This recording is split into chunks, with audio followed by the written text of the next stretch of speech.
நேரம் காத்தால் நெல்லும் காய் தரும். ஒரு சிறிய கிராமத்தில் கார்த்திக் என்ற இளைஞன் வயலில் உழைத்தான். விதைகள் போட்ட பின் தினமும் மழைக்காக காத்திருந்தான். சில நாட்கள் வெயில் மட்டுமே இருந்ததால் அவன் கவலையடைந்தான்.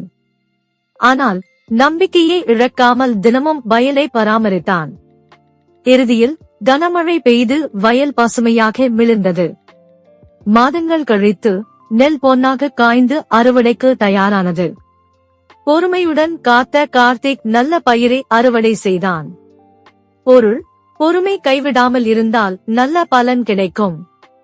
கற்பனை, எதற்கும் சரியான நேரம் வரும், அதற்குள் நம்பிக்கையுடன் காத்திருக்க வேண்டும்.